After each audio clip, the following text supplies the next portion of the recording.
All right. And hey, welcome, you guys, to another edition of Cyber Social Hub's Hubcast. It's Friday. You know, when you see this, come on, it's Friday, or we're on location somewhere. Last week, we were in, if you caught any of the shows last week, we were at IASIS in Orlando, Florida. And I actually just got back from there. We were there over the weekend, and we didn't actually broadcast Monday, but I was set to. I just got busy doing other things, unfortunately, from the show. I think today is the last day for that event in Orlando. If you can get a chance, just head over to our YouTube channel. You can see all the ones that we did. I think we did 4 or 5 from that event. It was fun, man. It's just a good time seeing all the examiners.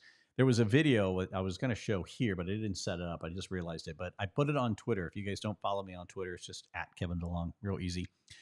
And one of the guys from IASIS took his drone and filmed it over the main classroom. If you guys want to see how big that classroom actually is, it's like over 300 students in there. And it's literally with one person per table. Yeah. So you can imagine it's not 2 people per table, one person per table. Because they have everyone spread out quite a bit. It's just what they had done from COVID is what I was told, and they just kept it, to kind of fight any future sicknesses that may come that way. Luckily, none major this year. A couple flus, I think, that were going around. No COVID. Life's good. But that was a blast. That was a great event. If you guys never got a chance to check out the training there, just iasis.org or .com. And you can go check it out. Either one of those two.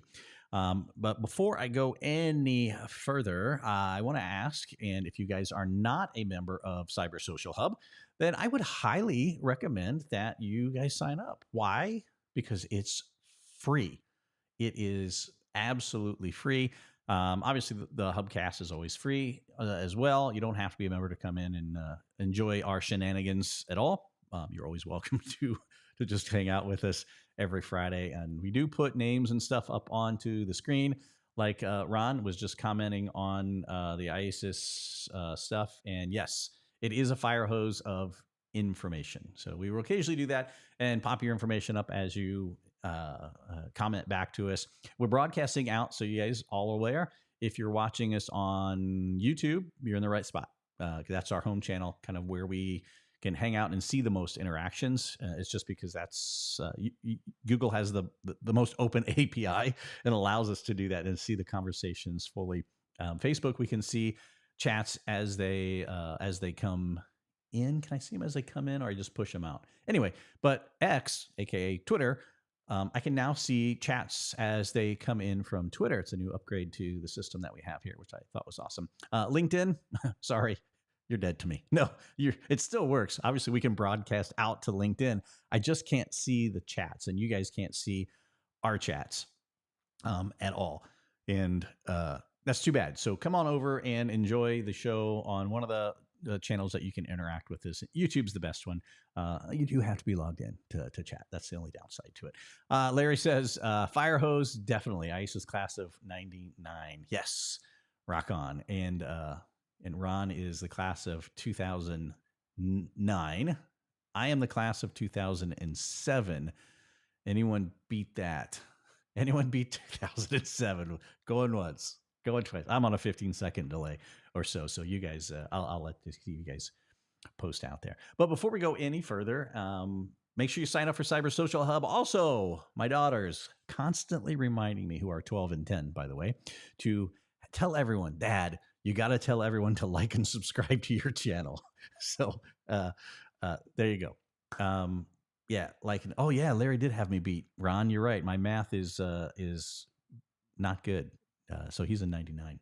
You're absolutely right. So like and subscribe to the channel. What that does is allows more digital examiners to be able to see it, right? The more popular the channel is, the more digital examiners will see it. Hopefully, the more people we can help or harass, however you view the channel, the information that you get from it, we can hopefully know. Now, the other thing that you guys can do too is there's a little bell somewhere, like on YouTube. It's down, I think, that corner, somewhere down there, I think. You can hit the little bell. Every time we go live, you'll get an alert saying that we're live. Now, Generally, we only go live Fridays at 2 p.m. Eastern U.S. time. But when we're at an event, then it just goes live anytime. So whenever we feel like hitting the live button and we have an interview set up or somebody we've conned into coming on the show, like my next guest, then we bring them up and we just chat from the show and see what's going on, what they're doing. It's a lot of fun. If you can't be at the show, to at least give you a little feel as to what's happening there. So with that too, we're gonna also one more thing is if you guys have questions at any point, put a big Q or a little q, doesn't matter, with a colon. That's it, Q colon, and ask your question. If you have any questions for myself, the guest, as it's going, because what I can do is I apply a filter to the chats because I can see all the chats from all the networks come in. It's a lot. It's a lot. Hey, if you guys have never seen this, real quick, I'm going to show this before I bring my guest up here. This is what, hang on. This is what I see, right? This is my control panel here. So it's quite a lot of stuff. And you can kind of see my next guest. He's hiding right down in that corner down there. Yeah, I see he's waiting for you guys. So that's what we call the green room, is where they wait down there until they come on. He can hear us. He just can't say anything yet. But so with that, we're not gonna hold Tom hostage down there. We're gonna bring Tom up, and we'll bring him up. Ta-da! There we go. Tom, how are you, man? How you doing, folks? Yeah, I'm not too bad, thank you. You doing well? Good. Yeah, excellent. Actually, it's Good Friday. stuff. We can't complain. And It is Friday. you're actually in the future Friday from us too. I am So indeed. you're It's currently 7:05 in the evening. ah, that's right. You're in the UK. Yeah, I am indeed. hiding overseas there. So you've lost a little bit of time on us. So we appreciate you joining this late. No, it's a Um, pleasure. yeah, always good to have you on. You guys actually did a webinar with us. Was it how long ago was that now? I believe it was last week. I have slept Was it? since. I think it was last Wednesday, Yeah. Okay. potentially. Yeah, Well, around 9 days ago, maybe. something like that. I don't keep track. I can't. Megan, who's actually on vacation this week, usually runs all of that stuff in the show. So she's not even down in the chat today to harass us down there. Now I want to talk a little bit about with the company you're with and some of the awesome important stuff that you guys do. But we're also gonna, like we do every guest, just learn a little bit about you. And I've known a little bit from our past conversations, and obviously earlier we have about a 15-minute pre-show to make sure everything's working fine and nothing's gonna blow up and smoke come out of it, which is always good. But tell me a little bit about the company that you're with. Yeah, so MD5 is the company. Some of you may know me solely as the VFC guy, but we are the creators of VFC. So MD5 has been around since 2003, a very long time ago. I was 10, in fact, when it was established.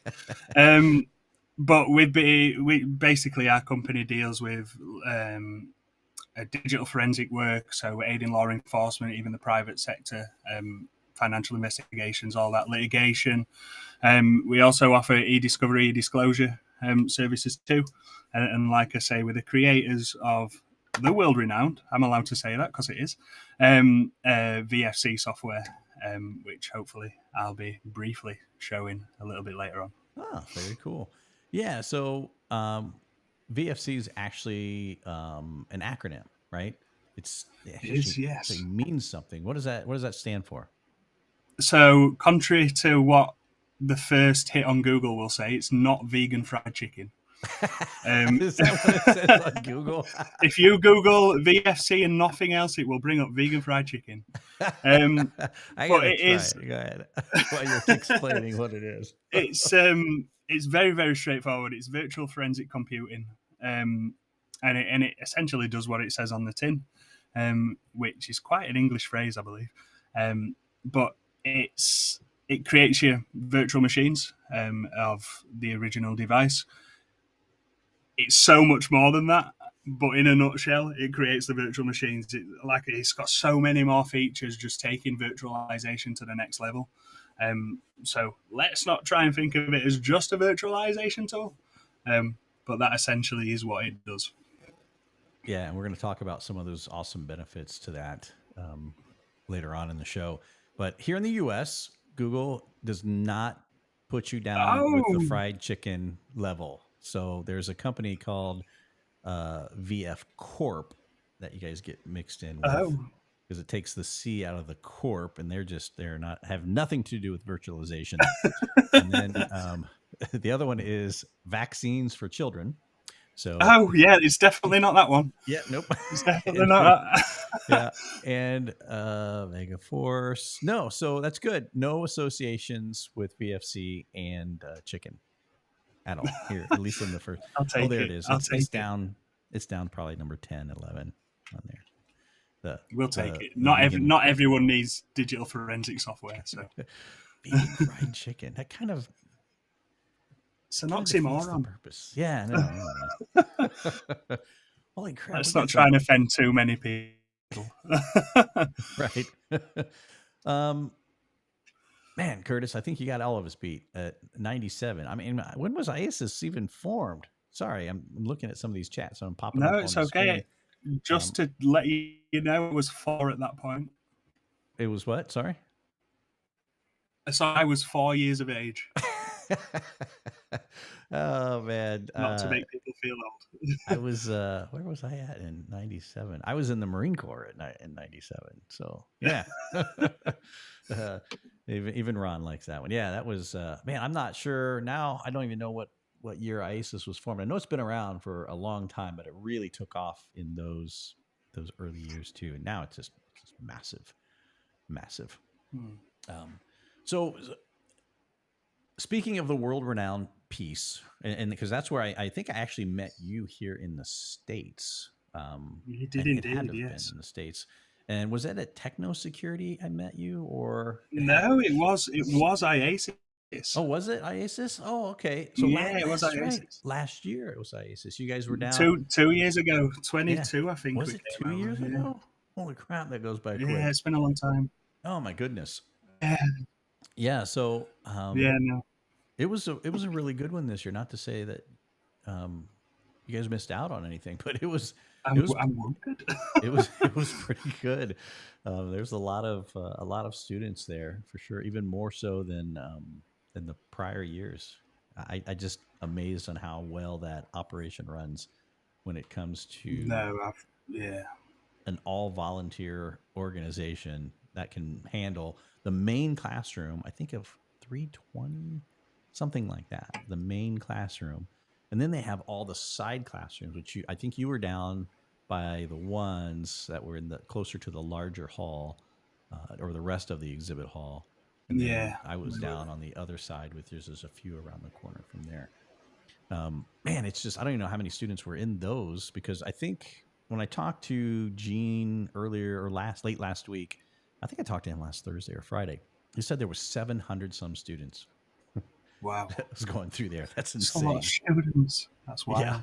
wild. No, I've stood at the front of that room to give a quick talk, and it is so big. It's so big.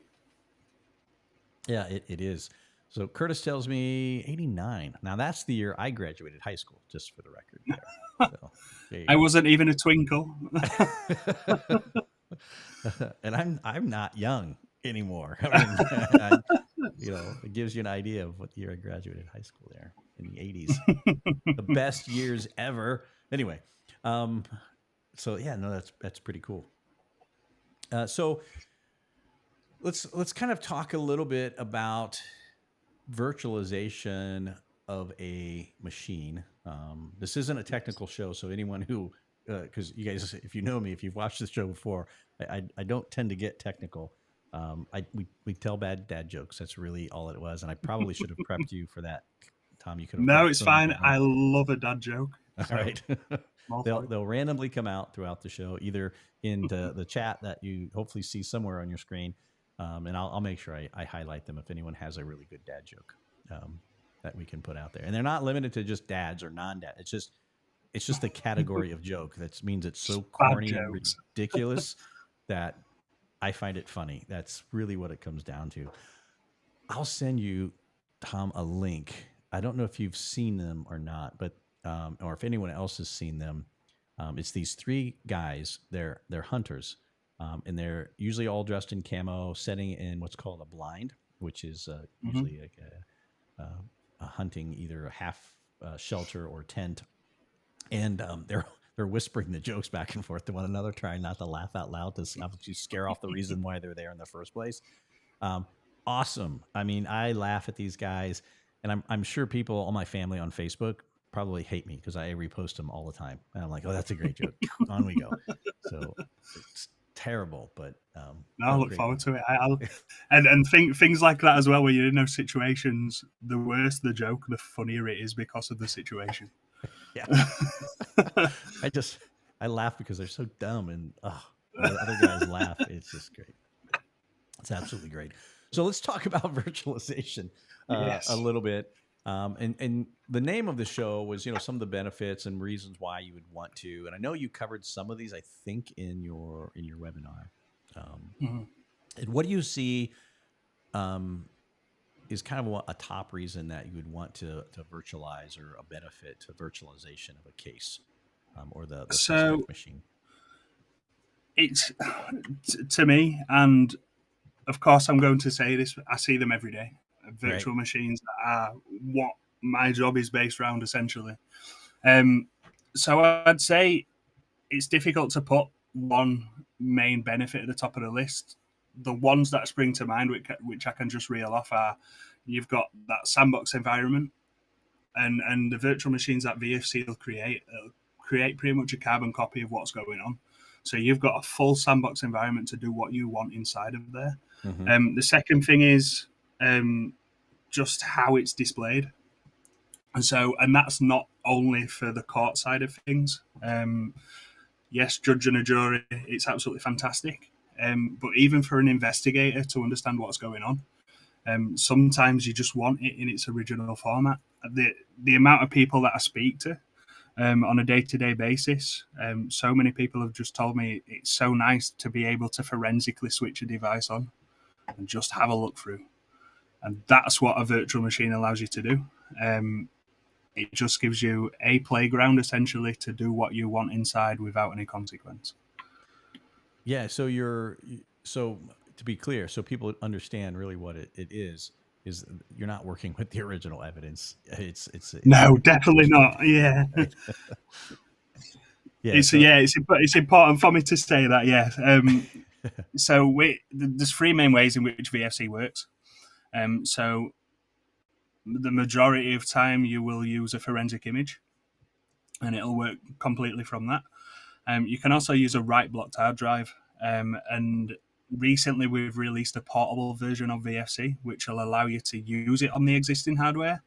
But VFC's got write blocking capabilities in it now, which means the original data is not touched at all. So everything is completely separated, completely untouched. wow. Wow. There's definitely a lot of benefit for that. I can see, because one of my personal struggles was translating, and I'm going to call it a word not to be offensive to anyone. I don't know that it would be, actually, is from the language of the geek, which I call Geekanese. Right? You translate from Geekanese to English, not just English, but 5-year-old English, where an average Mm. jury member can try to understand it. And that's where always I had the largest problems, is sitting in court. Do you find that presenting or showing information this way benefits, or has it been used in court before like this? It's been used so many times in court you wouldn't believe.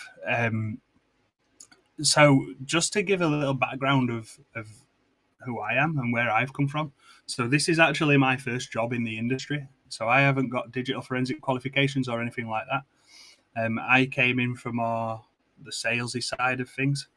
Um, VFC is such an easy tool to use, and then once you're inside a virtual machine, it's so easy to do what you need to do. Anyone who's had experience with a computer, even for 5 minutes, understands. When I first started at MD5, the first question in regards to VFC that was asked of me is, "Do you know what a jump list is?" Not a clue what a jump list was. Not a clue. Wouldn't have even liked to guess. But in true Tom fashion, I did try and guess and got it horribly wrong. Um, but the next day, to try and to try and just see what's going on, and then they explained it was a jump list. Is they opened up a virtual machine, said, "Look at this. Can you explain what's going on here?" And I said, "Well, the most frequently accessed folder," and I'm going to use an example that was told to me recently, actually, from one of our customers. I'll keep it anonymous. But we booted up a virtual machine, got into the jump list, and the most frequently accessed file was cache data. And we went into it, and it was empty. And I can explain what is going on there without technically knowing what's going on there. It's like I know that folder's empty and I know what it's called. So it's so easy to use a virtual machine. And like I say, it goes then back to if I do get it wrong, it doesn't matter. And there's a fantastic feature in VFC, which is a standalone VM feature, Mm-hmm. which if you do need to go to court, it kind of takes the screenshot side of things to the next level. So the standalone VM feature allows you to create a virtual machine that doesn't need the original image or anything present for it to work. Really? So you've got it's so good. So you can literally go into cart with either VMware or VirtualBox, something like Uh-huh. that, and a standalone VM, boot it up and show everyone. There's a really popular case, and it's a public case. It was one that was done by Oklahoma State Police. And VFC and the virtual machine actually got that over the line. All evidence was circumstantial, um, and it actually went cold for a long time until VFC was introduced on the case. Hmm. Booted it up in court, found links and applications to how to plan a perfect murder, dismember pig carcasses, and things like that. So it's such a good tool, and it's so underused in digital forensics you wouldn't believe. Yeah, I mean, just most people have seen a computer, what it looks like, Exactly. but forensic software is not pretty. It's just not. No. When you go to look at it or try to show it, and you can, I mean, people aren't going to grasp that because they don't have that ability to relate to something within the system that they're used to No, seeing all the exactly. time, every Yeah. day. And and again, I'm a big fan of virtualization, and I think that when a jury or even most forensic supervisors have no idea how to even do forensics. At least No. that was my case with two of my supervisors. So it made things nice because you could say, "What are you doing today?" And I just could say anything, and they're like, "Oh, all right, he's busy doing nerd stuff." And what I said didn't even really make sense if you talk about it. But with something like this, it's easy for prosecution to understand. It's easy for the average jury member to understand. I mean, I try to use the example of 70-year-old grandma on the stand who doesn't understand, but Mhm. boy, she understands Facebook and how to open it on her computer because she Yeah, uses it every day and she can see it. exactly. So she understands those types of things. So if you can show it, I think it's just so powerful. And what I'm Definitely. curious about is, as we're talking, if anyone down in the audience has used virtualization, even if you're watching this in post, which means you're not seeing it live, you've watched it sometime, found us on YouTube, there we are. Comment down below if you've used virtualization before in a case. Obviously, we don't want details of said case, but I'd just be curious to see if you guys have. And also, here's my you know what's the word I'm looking for? I will grovel for a thumbs up. How's that? So just hit a thumbs up in on whether you're on Facebook, LinkedIn, doesn't matter. Go ahead and give it a thumbs up if you have as well. So Ron says that he indeed has used virtualization. I'm assuming, and I know it's hard to ask the questions and get an instant answer because of our delay that we're on. It was a success, Ron. I'm hoping it was a success. Um, that it Fingers was, crossed. yeah. It's always a gamble in the live shows. Like, okay, was it a success? So I'm hoping that it helped your case. And I'd be curious if you type out, like, if you can type out a short like individual experience. And if it was a bad one, I just won't put it up on the screen. How's that? That's fair. It's just now Ron says virtual machines are rubbish. That would be funny, but it's not. It's not. We all know it. So no way to be jesting. But so Tom, there is a Yamaha keyboard behind you. Yes. What's the story behind that? Do you have a story So, it, or you just need a prop, something to keep the curtains closed there? So I actually got that in lockdown. It was either that or spend it on takeout. So piano it was. I mean, I bought takeout anyway, but I also got a piano. Um, I've been playing piano for around 22 years now. 22. 22 years, yeah. And it's quite odd how I play piano because I can't read music. So wait, what? You can't read music yet you no, play? I just play by ear. Yeah, I play by That's ear. awesome. That's awesome. Same with guitar. Same with ukulele. I do sing a little bit as well. I don't know if anyone's attended. I think it was HTCIA a couple of years ago as well. I did karaoke there, and there's a video of me somewhere circulating singing karaoke. What city was it in then when you did it? Atlantic City. Oh, Atlantic City. At the I did karaoke at the Hard Rock Hotel. I feel like such a tourist. So yeah, Ron was so Ron said it helped. He did help running it, so that not bad. Very good. Awesome. No, that's good. Very, very, very good. But yeah, so I've been playing that for 22 years. I've been playing ukulele for maybe 12 years now, and guitar for around 6. And you have a ukulele like off camera right now, right? Is it in? I have a ukulele right here. Actually, look at that. I don't think this was staged ahead of time, I promise. But look at that. It's like a baby guitar. Yeah, I don't know if you can. Oh yeah, it's loud. It sounds good. So yeah. Jamming. Throw that over there. Any requests? I mean, my niche on it is Sweet Child of Mine. I can play Sweet Child of Mine on the ukulele. See, that's funny. I was just going to ask for like Metallica or something on the ukulele. Let's see if I can. I don't know if the sound will pick up, but it picks up very well.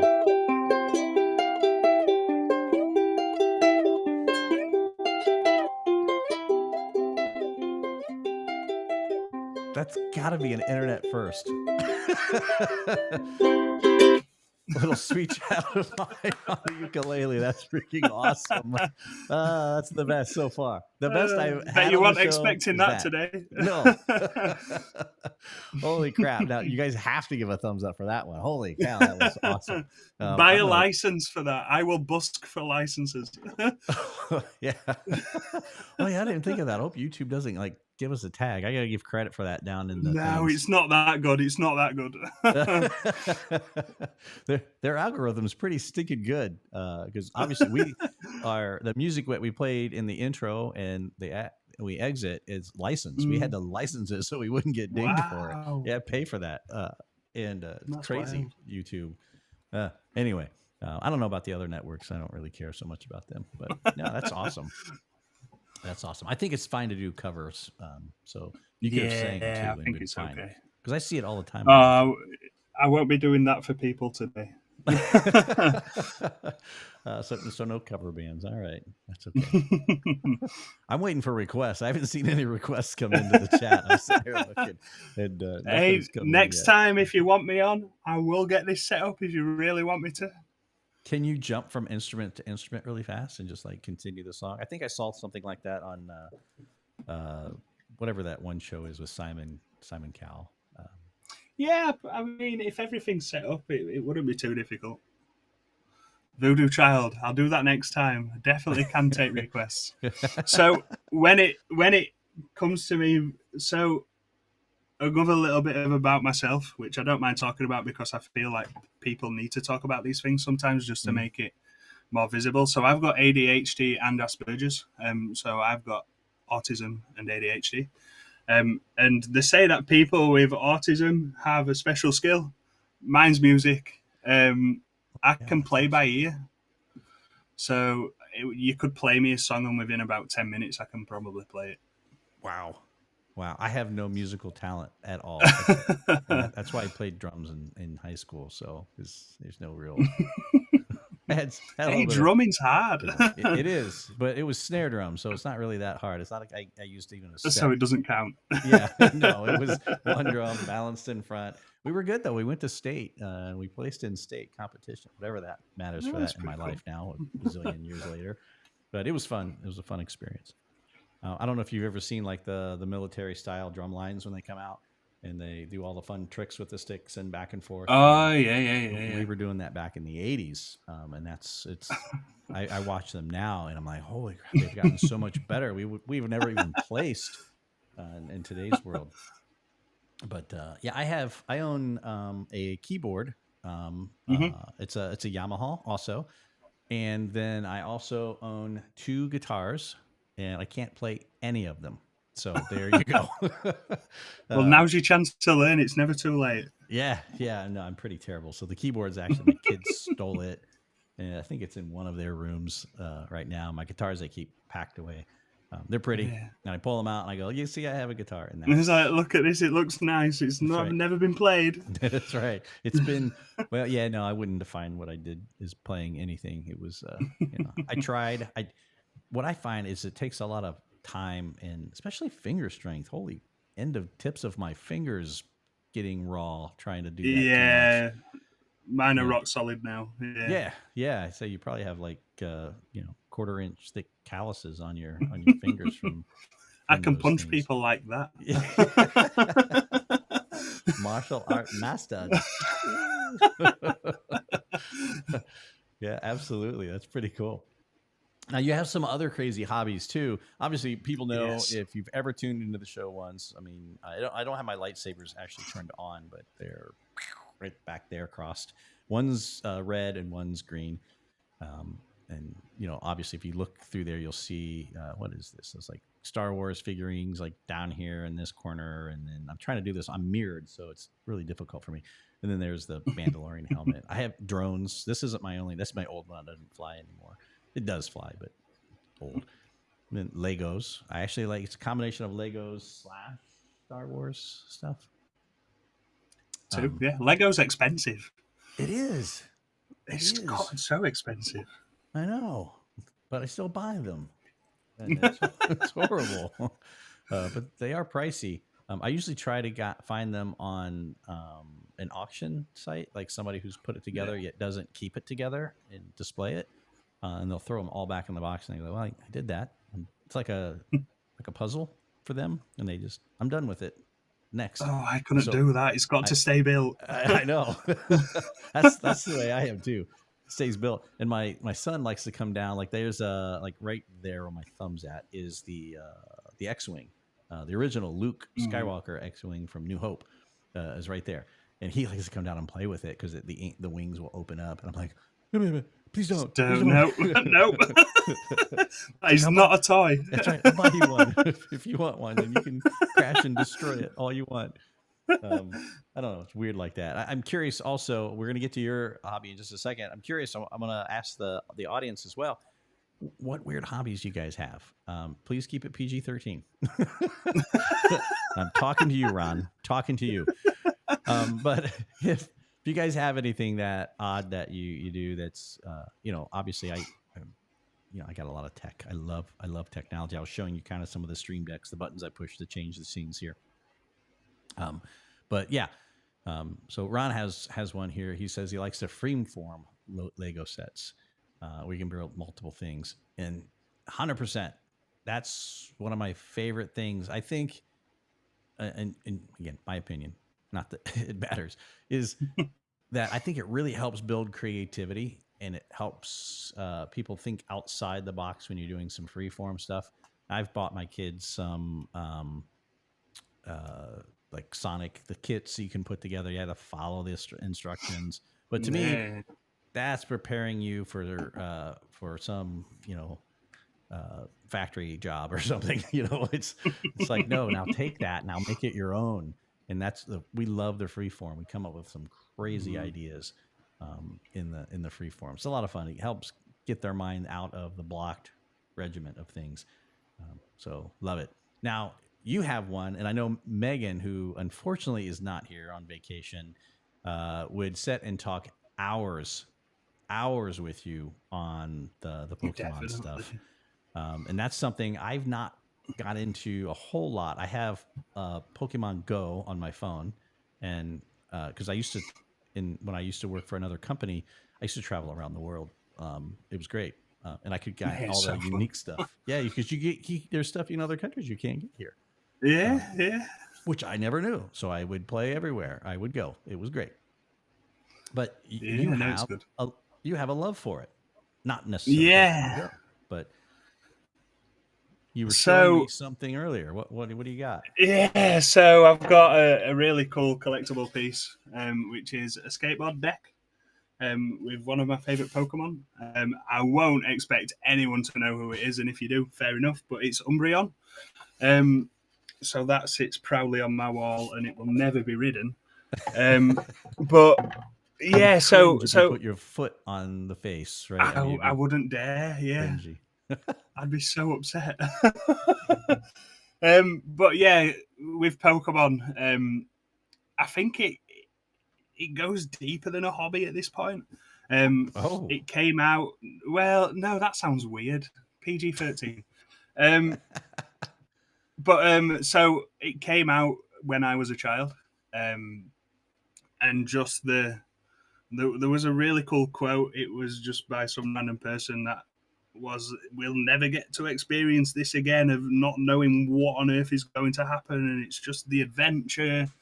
Just all the different characters, just you're allowed to do what you want. So even though you've got, say, the instructions like Lego, but there's over 1,000 Pokemon now, and it's you can do what you want with it, and it's just my life. I've got plushes, I've got the games consoles, I've got all the games consoles, I've even got what a Pokemon Watch is on. that actually a console? Console? Yeah, so Oh, look at that! Check it out. That's yeah, super cool. I've got cards, plushes, loads of plushes on my desk. Um, I'm just looking around. I've got See, absolutely everything. I So there's another Pokemon console. I love to see other people collecting stuff like this because I have all my junk there. There's tons of junk. Calvin and Hobbes, the whole collection is right there. Yeah. The book. But man, I love it. I love it. So You I've need to got, build shelves behind you when you're on camera that we can display everything. yeah, I've got like graded cards. So this is actually a banned Japanese card. So that I had Banned. to get pulled. So that was banned for some reason. I've got. What do you do? Get like Oh, arrested by the Pokemon police if you have it? What Um, happens? no, I think they got in trouble for printing it for the image that's on it, which I won't go into it. I mean, Oh, it's not right an on. inappropriate image, but it's yeah, it's pretty cool. I've got a Pokemon lamp up there in the shape of a Pokemon. I've got so many Pokemon tattoos as well, which I obviously can't show. There is one of them, so that's the Bulbasaur. Yeah. I've got one here as well. A fair few on my legs too. So Great goodness. So when someone sees you at a trade show, they know it's a good conversation if starter for you. you talk to me about Pokemon, I'll buy a license for you. It's that sort of level of obsession. Oh, that's freaking awesome. Oh my goodness. That's great. So great. I'm going to go through a couple of these real quick. Ron says he likes to cook. Ron, what is your Cooking's good. best dish? What do you think your best dish is? Because if it's great, I'm coming to you. That's just what it is. Because it's a great Can I tag hobby. along? Yeah, that he loves to cook because I love to eat. There we go. So we can be friends. That's how that works. And then Larry has his hobby is collecting hobbies. Too many to list. Yeah, no, I feel you there. It seems that as we get older, we collect more expensive hobbies. Is what happens. The cheaper Yeah, ones fall away. yeah, definitely. No, I'd agree with that. I'm just looking around my room and just trying to price everything up, and I just daren't think about it. So Curtis is pulling us back on topic. Thank you, Curtis, for that. I'm going completely sideways. No, I'm we're not not even. allowed now. I know, right? Uh, so he's saying that he used virtualization in all of his major cases and expert reports, and during testimony. That's great. And And just on that as well, the main word I'm picking from there is the major cases. So like with standard cases, it's probably just going to get put through a processing machine, and you get a report and then that's it. But for the more complex things, virtual machines are the perfect tool, because if you don't know where to start, you'd want to start with the original. Just yeah, make a virtual machine, it's a no-brainer. yeah, for sure. Like I said, I Sorry. just think it's easy to explain. It it's easier to translate when they have a reference. Um, and that's my opinion. Curtis, I don't know if you had that same thing in the types of cases that you did, because I know you were with. Did you use these when you were with U.S. Army and the counterintelligence? Because he did say that earlier here. Let me put that back up there. There you go. And so I was just curious if that was when you use it, or if you can say it. I don't know, um, but I'd be curious to see if that's what it was. Oh no, hang on. There's another one here. Just as examples of me being retained, an expert witness retained by the U.S. Department of Justice, use virtualization in. Oh, hang on, there's part two. Let me switch to part two. There we go. Oh, there we go. Oh, look, there's some actual citing cases and stuff. Oh, that's great. I should Russian check that out. hackers. Oh, there's loads of cases coming in. We Look love at to see that. it. It's got all kinds of stuff in here. So I'm going to put all of these up on the screen, and then chat will be retained in the replays. We always leave the chats from the live show in the replays. It takes about an hour or so for them to appear. So if you try to watch the replay right after this goes over, you won't see the chats right away. For some reason, YouTube waits about an hour to post them. I don't know. I don't know why. They go through and they read them to make sure they're all Yeah. PG. I'm not sure why they do that. I'm sure there's some type But of reasoning just here. just on the just on the two cases that Curtis has mentioned, one's to do with a serial killer slash, I won't say the word just in case it gets pulled up, Yeah. and uh, terrorism case. The two completely different cases, but virtual machines are perfect for both. And this is the beauty of VFC, and this is what we try to tell people, and we appreciate that virtualization may not be at the front of the mind when it comes to doing forensic work, but it is just it's such a fantastic versatile tool to have. No matter what case you are looking at, virtualization is going to be able to help in some capacity. Yes, absolutely. Because and thank you, Curtis. You kind of outlined that what Tom's talking about perfectly is just that wide range and that wide scope of what what can be used. Because you can Mm. see there's again, I don't know what we can say on YouTube. We'll get flagged for something. We've never had I mean, knock on this fake wood desk. We've never had a strike against us in the 3 years we've been running the show. So hopefully it won't start there. But there we go. And hang on, he's got something here.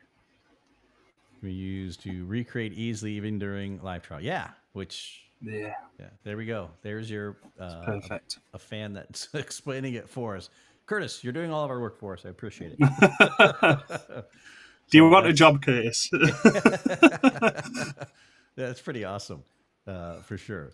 So yeah, and I'm going back through here and making sure I didn't miss anything in there. Nope, perfect. So yeah, like I said, I'm a huge fan just because of the reasons we've outlined here, um, for sure. Let me post. Oh, that's what I was going to do. I had it in the chat here, and I didn't. I want to post the website in chat, and I'm going to come back after we're done with the live portion and put it down into the show notes so people have access to the website, so they don't end up on vegan fried chicken. I'll give them the actual the actual URL where they can go and see where it's at. And again, highly recommend to at least take a peek. added. If you're not using virtualization already, I wonder why you weren't, and because you've now seen a lot of different benefits of it.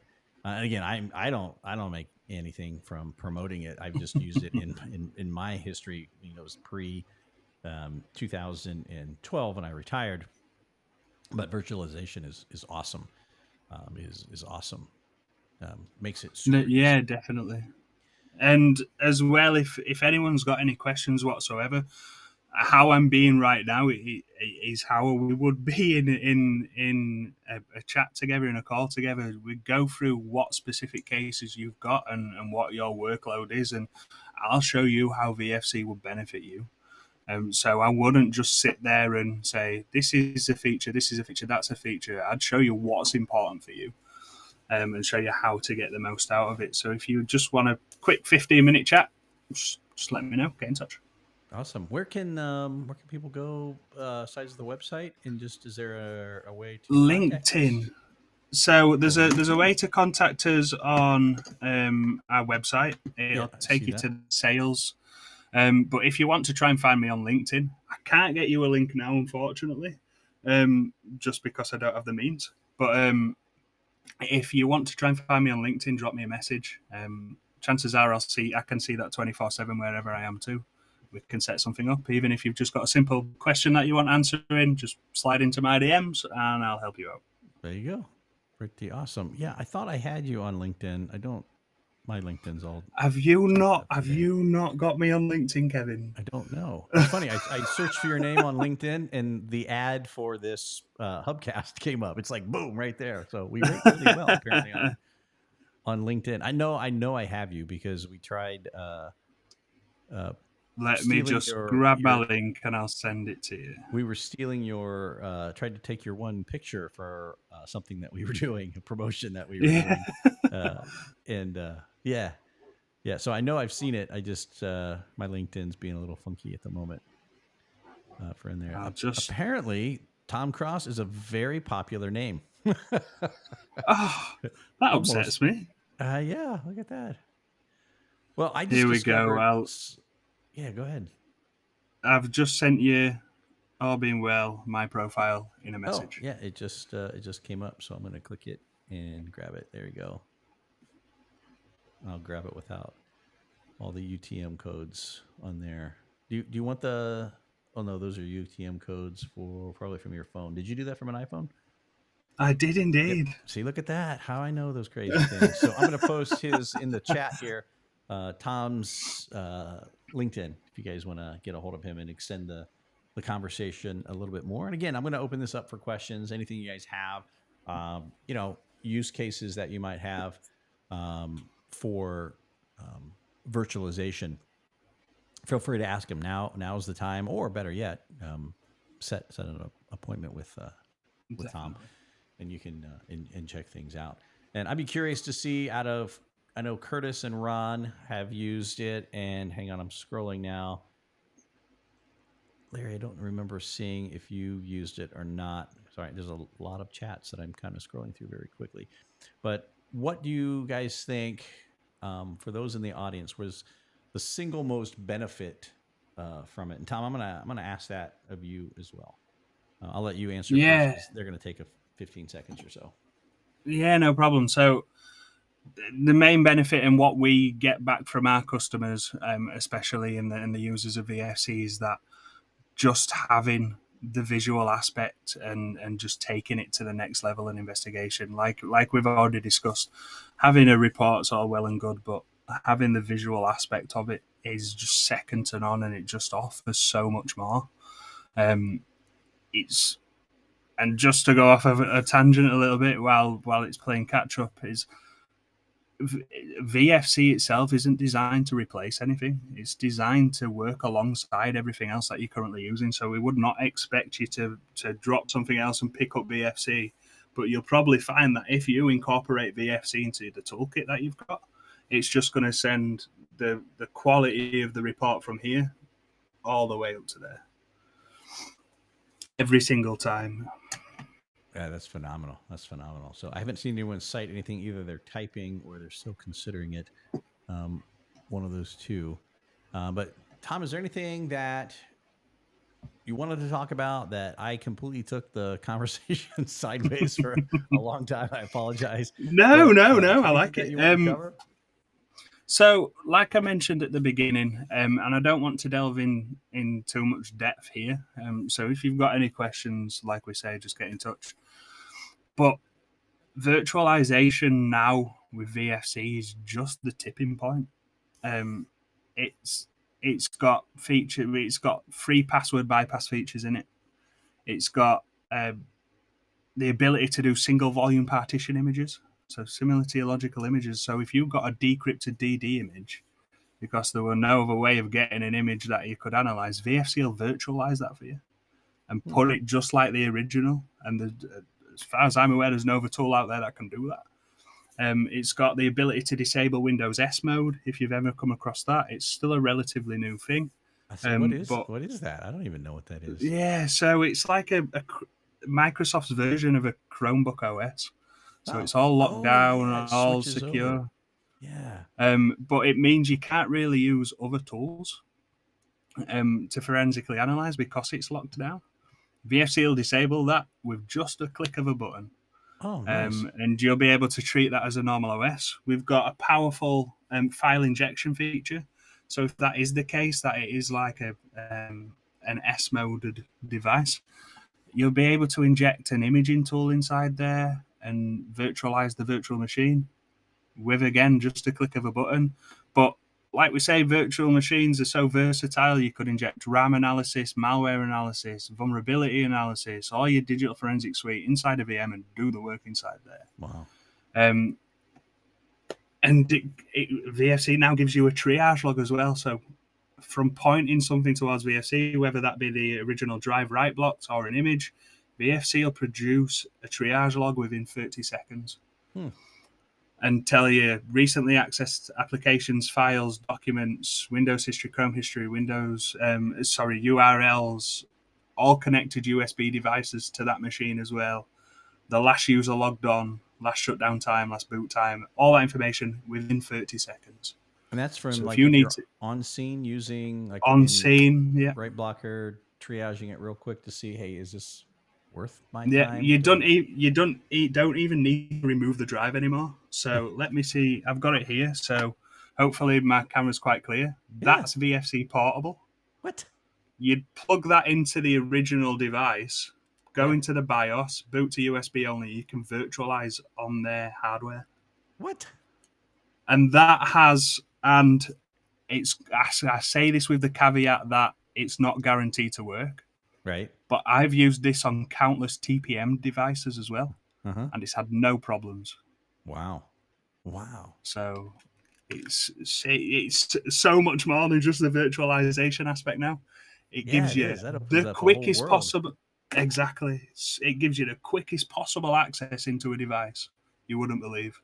And could you imagine going on scene, needing to get into a device? The suspect is like, okay, um, they're not giving a password up. Doesn't matter.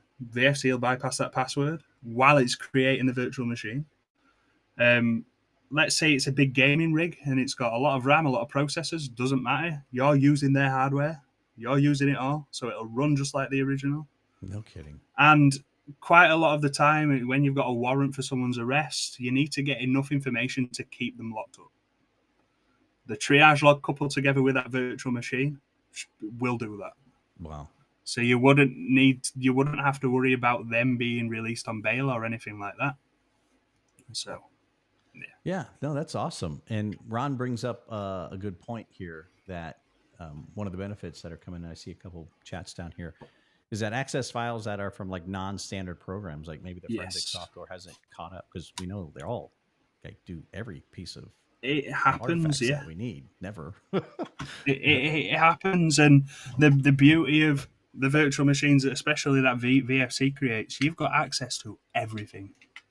So let's take, for example, a purpose-built software for a large organization, or someone's just really good with coding and they've created their own software and you need to access it. Not only have you got access to their device, but you've got the access to their specific version of that software. You've got access to their settings in that software. Whether it's within a license period or not, it doesn't matter. You can use VFC to put the time back, so you can use it within a license period. And then you can start just using the full functionality of that software. So you've got 4 benefits from just one sort of scenario. Yeah. So I absolutely love virtual machines. They're fantastic. Yeah, they are. They're phenomenal because, it really helps. And I think Curtis kind of elaborated on this a little bit is that, you can see basically in its native view. And that's the most important Yeah. thing is those last 2 words, because again, a lot of times you're seeing a spreadsheet or you're seeing hex with I've seen the craziest reports where it's like, oh, it's right here in the hex. And, the examiner's really proud that they found something in hex, and the jury's looking at it going, who cares? Ask me what a hex is, and I would not have a clue. I don't know what that means. Yeah. I know it is a move in Pokemon. Right. That's kind of funny. But the jury is not going to understand that at all. It's just not. So, just like your reaction to that, maybe they're more familiar with the move in Pokemon than it is with what hexadecimal actually is. And it makes things clear. So if you could just pop up the native software from the original view and show the jury, they're going to go, oh, what was that hexa nerdy stuff you were saying again? But yeah, you don't have to worry about it because now it's virtualized. The jury can see it. Supervisors, prosecutors, anyone can see it. Even if it's a national crazy case, the media can see it and go, hey, look, there it is. It really helps with that understanding of things. Hang on. Ron has a question here. I want to make sure I'm catching all of these. Does the USB work on non-Windows OSs? Ooh. So, very interesting. It has some Linux functionality. Just because of how easy Windows is to get information from and things like that, it's perfect for Windows. When it comes to Linux, it's all dependent on what Linux operating system it is and what the original user has done to that operating system because it's open source. When it comes to Apple, unfortunately, it's technically illegal to virtualize Apple, so we can't go there. Yeah, it's within their user agreements that you can't virtualize Mac on a Windows operating system. So we stay clear of that. No one wants to be sued by Apple, so we won't touch it. Yeah, but because I know there's a community out there that's done it illegally. Nothing, and obviously you can't go around doing this trying to present it in court. It's like Hackintosh. That's what they were called, right? It was called a Hackintosh. Was the slang term of it. You can virtualize Apple, but it's very illegal. Yeah, Apple frowns upon it greatly, for sure. I know Larry's wanting to know costs. I think that's something better for probably a conversation, or you can run over just message.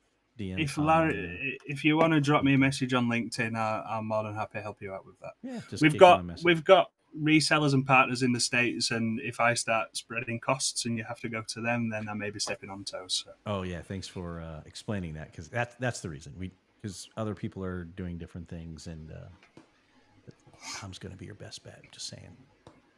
It's generally the way it works. And I will say, when comparing it to your other forensic tools, and Kevin will back me up on this, it's going to be one of the cheaper tools that you'll be able to purchase on the market. For sure. Curtis was nice enough, Tom, to show you a little bit of hexadecimal was. There you go. Make sure. Oh no, it doesn't appear to be. It still doesn't. You see, even that, and I know I know we're here laughing about it, but that means absolutely nothing to me. It translates like like if you hit a character on your keyboard, it's actually a 2-digit hexadecimal value. Right. Like 20. Like I recognize that is the spacebar. So what appears to be 20 is your spacebar. So I may have just fell prey to Curtis, and he may have put something horribly up on the screen, and someone's going to translate it later off. And who knows what it actually said? Because I realized I'm just going to take it as gospel. I see one 2, 3 spaces in that just by looking at it, if you can still see it. So there's probably words in there that I just fell prey to.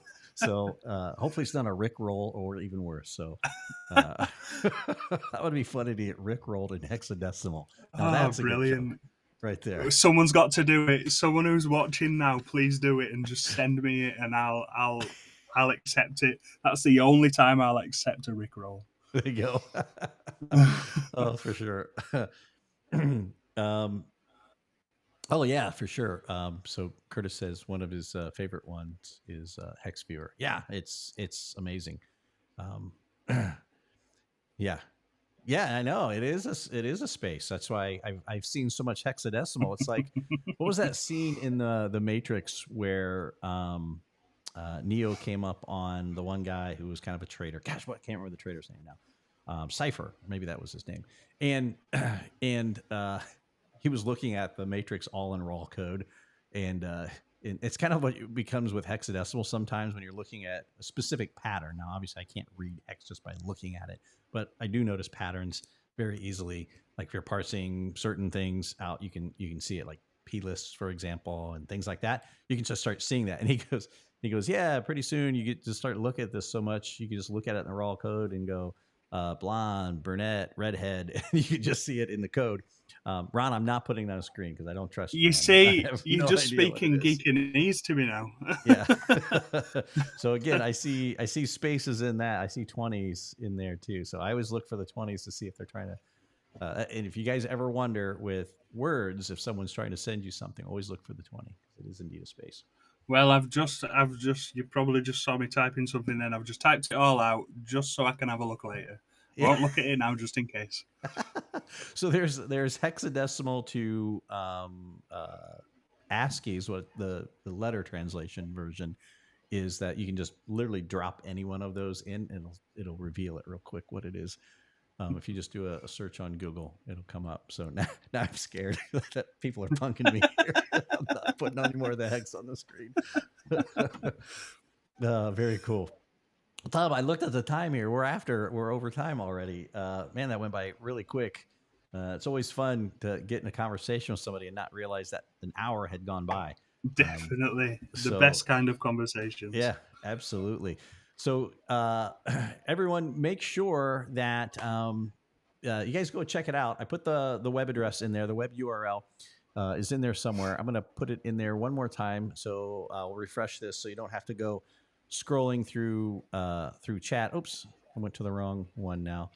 Of course, I was on the VFC proper, and then it jumped me over to MD5 when I hit the main one. Okay, there we go. So let me post this back in there. And again, I'm going to put it in the show notes down below so you guys can have it. But so if you're on LinkedIn or Twitter, you're going to have to go to YouTube to get the URL, or just Google vegan fried chicken. You'll find it.